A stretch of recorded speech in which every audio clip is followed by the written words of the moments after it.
कि 670 डॉक्टरों ने जाकर शहीद हुए, मैं उनको कहूँगा शहीद हुए, जिसमें से अपने बिहार में हमारे 116 और दिल्ली में 128 डॉक्टर शहीद हुए। उसमें बहुत बिहारी डॉक्टर भी थे। हमने अपने कई दोस्तों को खोया है। अपने पुत्रवत बड़े डॉक्टर थे यहाँ पर, कार्डियोलॉजिस्ट, हमारे छोटे भाई की तरह यहाँ थे यूरोलॉजिस्ट, और हमारे कई मित्र थे दूसरे जगहों पर जिन्होंने अपनी जान गंवाई है, जिसके लिए मुझे बहुत दुख है। डॉक्टर और नर्सेज, मेडिकल स्टाफ, और आप प्रेस वाले लोग भी साथ में रहते हैं तो थोड़ा आप लोग भी पिटाए उठाए हैं, हमको पता है, लेकिन हम ही लोग फ्रंट लाइन वर्कर्स हैं। तो बस सारा गुस्सा उतार दिया। नहीं होता आदमी गुस्साया हुआ है, जे सामने आया उसी को दूध दिया। जब मेरा भाई सब लड़ रहा है, वो बहुत लोग शहीद हो रहे हैं, तो घर में नहीं बैठेंगे। अब जो होगा तो होगा। जन्म कुंडली ठीक होगा तो बचेंगे, नहीं जन्म कुंडली ठीक होगा तो नहीं बचेंगे। यही मान करके मैं काम करता रहा कि आदरणीय नरेंद्र मोदी जी पहले प्रधानमंत्री हैं जो कि डॉक्टर्स को एड्रेस करेंगे आज 3 बजे से 3:30 बजे तक देश भर में आईएमए के डॉक्टरों को। मैं वर्ल्ड मेडिकल एसोसिएशन में था 14 वर्षों तक। कोई ऐसी मीटिंग नहीं होती थी जिसमें वायलेंस अगेंस्ट डॉक्टर पर बातें नहीं होती थी। सो ये विश्वव्यापी समस्या है। कोरोना महामारी के वक्त ऐसा हुआ कि जो यंग डॉक्टर्स यानी कि जो युवा डॉक्टर्स थे वो भी एक तरीके से डर कर या यूं कहूं सहम कर अपना इस्तीफा दे बैठे थे। लेकिन उस दौरान एक ऐसे डॉक्टर का नाम सामने आया जो बिहार के पटना में अपने यहाँ पे सुविधा लेकर आए थे कोविड पेशेंट्स को ट्रीट करने के लिए। आज डॉक्टर्स डे के उपलक्ष्य में जरूरी है कि उस ऐसे डॉक्टर के साथ बात की जाए जो विदेश में रहने के बावजूद अपनी जन्मभूमि को सर्व करने यानी कि अपनी जन्मभूमि के लिए काम करने वापस बिहार आए। तो आप सभी को मैं परिचय क्या ही दूं डॉक्टर अजय कुमार का, जो कि आप पहले भी हमारे चैनल पर उनको देख चुके हैं। प्रसिद्ध डॉक्टर हैं, आईएमए के पूर्व अध्यक्ष हैं और अभी भी निरंतर अपने लोगों के लिए काम कर रहे हैं। सबसे पहले तो sir happy doctors day to you. Thank you. और उसके बाद बहुत सारे ऐसे लोग हैं जिन्हें ये भी नहीं पता कि डॉक्टर्स डे क्यों मनाया जाता है। मैं चाहती हूँ कि आप उन लोगों को पहले अवगत कराइए कि आखिर डॉक्टर्स डे क्यों मनाया जाता है। डॉक्टर्स डे ये बड़ा ही अद्भुत ये है कि 1 जुलाई को मनाया जाता है, जिस दिन हमारे जिसको कहते हैं परम प्रिय, हमारे पूजनीय डॉक्टर विधान चंद्र राय का जन्म भी हुआ था और मृत्यु भी हुई थी। 1 जुलाई 1882 में वो पैदा हुए थे। और आपको जानकर खुशी होगी, जिन लोगों को नहीं पता है, कि खजांची रोड में एक अघोर कामिनी विद्यालय है, अभी भी शायद चलता होगा, उसी परिसर में उनका जन्म हुआ था। उनकी माँ का नाम अघोर कामिनी था। यहाँ स्कूलिंग करने के बाद वो कलकत्ता गए, वहाँ से MBBS MS किया, विदेश गए। और सबसे बड़ी बात है कि वो एक ऐसे डॉक्टर थे जिन्होंने FRCA, पहले MRCP किया, फिर सोचा FRCS भी कर लें। हम लोग एक ही करने में परेशान रहते हैं। और फिर स्वदेश आए। स्वदेश में गांधी जी से प्रभावित हुए। प्रभावित होकर उन्होंने देश के लिए किया। ये अब लंबी कहानी, उतना नहीं बोलना चाहता हूँ, लेकिन मेडिकल फ्रेटर्निटी के लिए उन्होंने 2 बहुत बड़ा काम किया। 1928 में इंडियन मेडिकल एसोसिएशन की स्थापना की और 1939 में मेडिकल काउंसिल ऑफ इंडिया की स्थापना हुई, जिसके वो प्रथम अध्यक्ष बने और 1945 तक रहे। 1948 में तो बंगाल के मुख्यमंत्री हुए। 62 तक, जब तक 1 जुलाई को उनकी मृत्यु नहीं हुई, तब तक वो ये रहे, ये मुख्यमंत्री रहे। बहुआयामी इसके विलक्षण व्यक्तित्व था उनका। चाहे डॉक्टरी हो या नेतागिरी हो या कुछ भी हो, साहब मुख्यमंत्री रहते हुए भी प्रतिदिन सवेरे फ्री मरीज देखते थे अपने घर पर। मैं उनके घर पर भी गया हुआ हूँ, तो फ्री पेशेंट्स देखते थे। उनकी हालत ये थी कि वो जहाँ भी लोगों को मालूम हो जाता था कि आने वाले हैं, तो जनता के साथ साथ मरीजों की भीड़ लग जाती थी और किसी को डिसअपॉइंट नहीं करते थे। बहुत ही विद्वान व्यक्ति थे। हमारे प्रथम मुख्यमंत्री जो डॉक्टर श्री कृष्ण सिंह थे, उनके मित्र भी थे और उनका इलाज भी वही करते थे, डायबिटीज और बाकी सब चीज का। वो दूसरे पर ज्यादा श्रीबाहु विश्वास नहीं करते थे। तो इस व्यक्ति के नाम पर, और बाद में भारत रत्न भी उनको मिला, तो उनके नाम पर मेडिकल काउंसिल ऑफ इंडिया ने दो काम किया गया भारत में। एक तो उनके जन्म या मृत्यु के दिन को डॉक्टर्स डे के रूप में रखा गया और उनके नाम से बीसी राय अवार्ड शुरू हुआ, जो कि मेडिकल फील्ड के डिफरेंट रिसर्च में, सोशियो मेडिकल में, टीचिंग में, पॉलिटिकल इसमें जो लोग जान रहते हैं उन लोगों को अवार्ड प्रतिवर्ष दिया जाता है। आपको जानकर खुशी होगी कि वो अवार्ड मुझे भी मिल चुका है और मैं बहुत खुश रहता हूँ इससे। तो ये तो डॉक्टर बीसी राय के बारे में बताया और उनके जन्मदिन पर ये डॉक्टर्स डे मनाया जाता है। अब डॉक्टर्स डे मनाने का, कोई भी डे मनाने का क्या है, उस दिन याद करते हैं लोग डॉक्टरों के बारे में, डॉक्टर अपने बारे में आत्मचिंतन करते हैं कि क्या हम बीसी राय जो थे उनके कहीं नज़दीक भी पहुँचे हैं या नहीं, पहुँचना चाहिए या नहीं, और यदि हमने कुछ गलत सही किया है तो आज के दिन हम लोग सोचते हैं कि नहीं, आगे से अब नहीं करेंगे, आज बीसी राय मैंने डॉक्टर्स डे आज से नहीं करेंगे। तो ये एक सेलिब्रेशन के रूप में मनाया जाता है। और जान के आपको खुशी होगी कि आदरणीय नरेंद्र मोदी जी पहले प्रधानमंत्री हैं जो कि डॉक्टर्स को एड्रेस करेंगे आज 3 बजे से 3:30 बजे तक देश भर में आईएमए के डॉक्टरों को। ये हम लोग के लिए बहुत सम्मान की बात है कि ऐसा हमारे साथ हो रहा है। जनता भी हमें सम्मानित करती रही है। इधर कुछ पिछले दिनों थोड़ा सम्मान उम्मान कम और मारपीट ज़्यादा होता रहा है, उसके भी कई कारण हैं। इसके ऊपर विशेष तौर पर आपसे सवाल रहेगा, इंदौर और कई जगहों से ऐसे केसेस आए जहां पे डॉक्टर्स जब चेकअप करने जा रहे हैं या फिर स्टाफ जो मेडिकल स्टाफ्स हैं जो चेकअप करने जा रहे हैं कोविड का, उनके ऊपर पत्थरबाजी हुई, उनके ऊपर अटैक्स हुआ।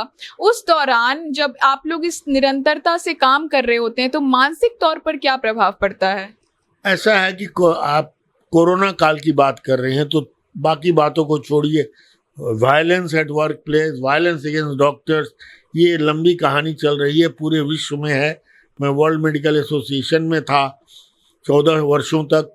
कोई ऐसी मीटिंग नहीं होती थी जिसमें वायलेंस अगेंस्ट डॉक्टर पर बातें नहीं होती थी। सो ये विश्वव्यापी समस्या है। लेकिन ये जो समस्या है कोविड के टाइम में डॉक्टरों को झेलना पड़ा, ये बड़ा ही दुखद था।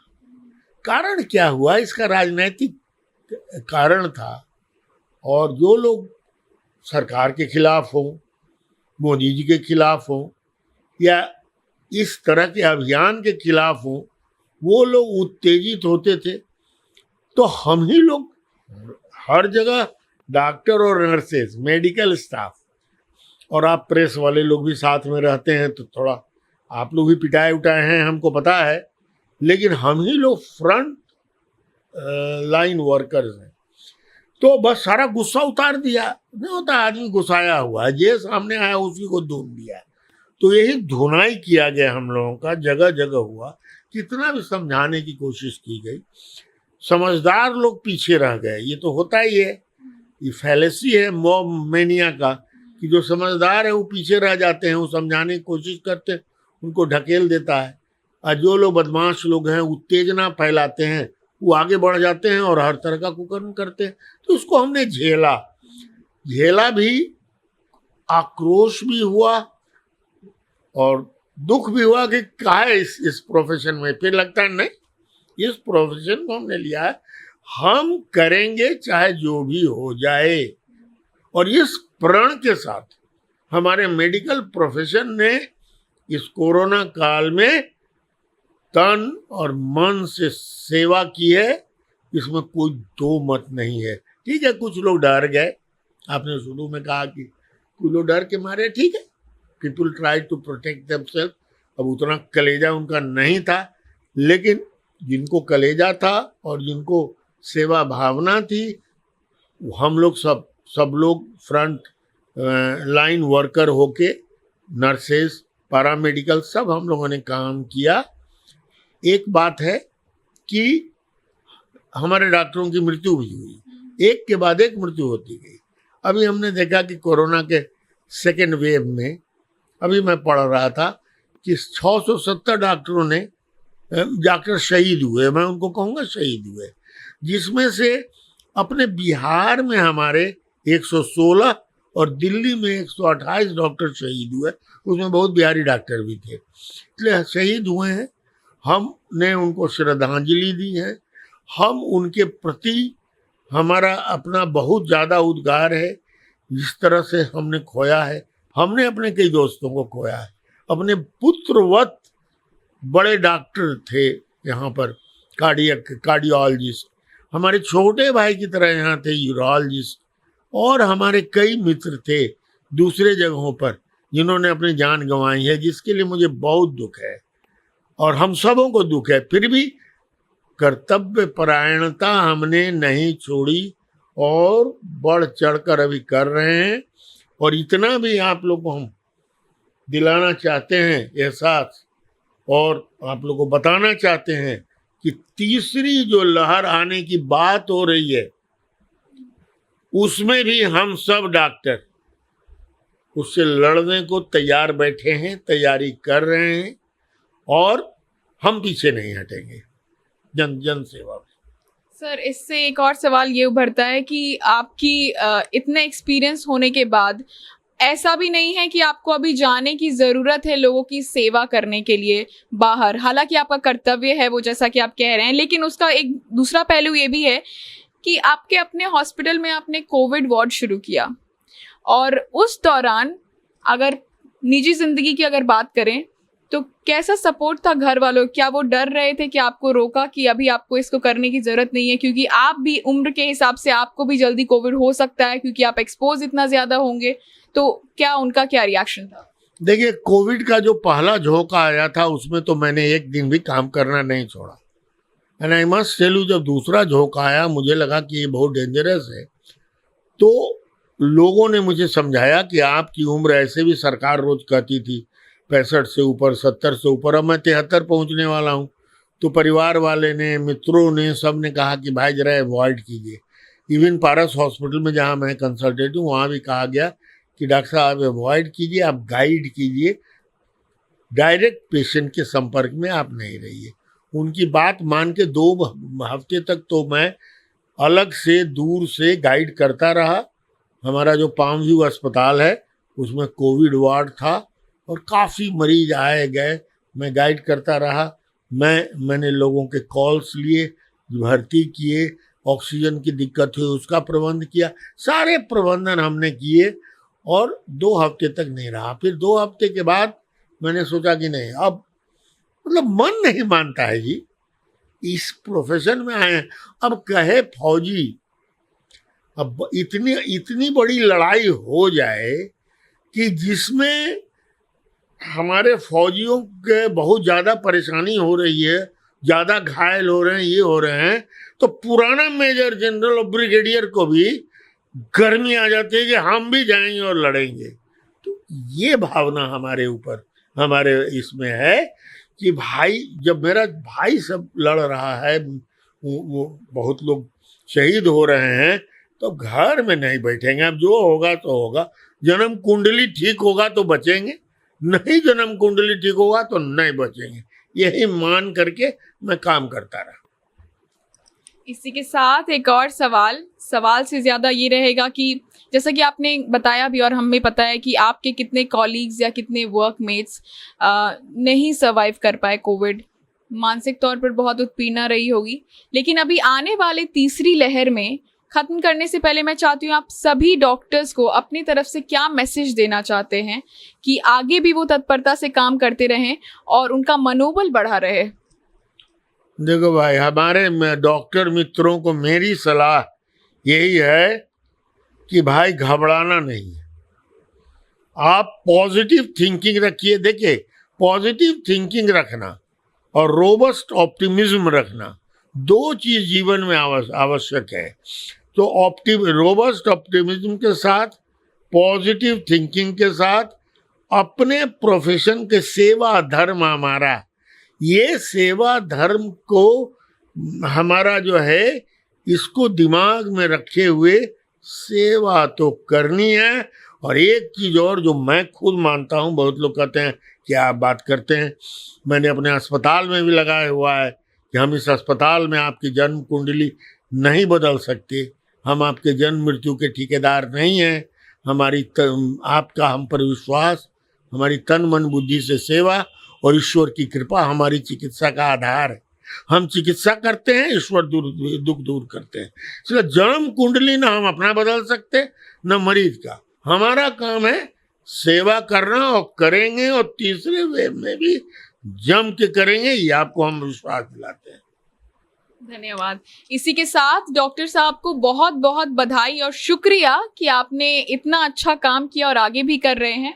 और आप सभी से ये अपील रहेगी कि जो डॉक्टर अपनी जान को ताक पर रख के आपके लिए काम कर रहे हैं, उन्हें इज्जत दे, सम्मान दे, और उनके ऊपर प्लीज और हाथ जोड़कर आपसे विनती कर रही हूँ कि कृपया उनके ऊपर हमला ना करें, उन पे विश्वास करें।